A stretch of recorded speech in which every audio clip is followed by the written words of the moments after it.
And also இப்போ social மீடியாவில் அவர் எப்படி அவர் வந்து மும்பை ஸ்கவுட் பண்ணாங்கன்ற அந்த ஸ்டோரி தான் அங்கே இங்கே ரிவால்வ் ஆகிட்டு இருக்கு. So it was very interesting and very nice of it for franchise like Mumbai Indians. So என்னதான் வந்து அவங்க ஆர்ச் ரைவல்ஸாக இருந்தாலும் இந்த மாதிரி டேலண்ட்ஸை ஸ்கவுட் பண்ணுறதுல they have always gone a step further. Not just in this time, ஒரு 2-3 டைம்ஸாகவே பார்த்தீங்கன்னா இங்கேயும் சரி லைக் அப்ராட்லேருந்து எடுத்துகிட்டு வர டேலண்ட்ஸுமே சரி, they have always pushed a step further to scout new talents.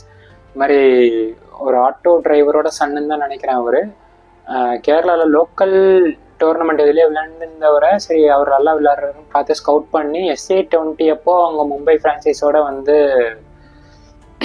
அவங்கள வந்து அங்கே அனுப்பிச்சு அவரை வந்து ட்ரெயின் பண்ணி அதுக்கப்புறம் ஆக்ஷனில் அவர் வாங்கி now he is just making is debut against என்ன சொல்கிறது ஒரு ஹை ப்ரொஃபைல் மேட்ச் அது சிஎஸ்கேன்ற மும்பை வர்சஸ் சிஎஸ்கேனா எப்பயுமே there will be expectations on all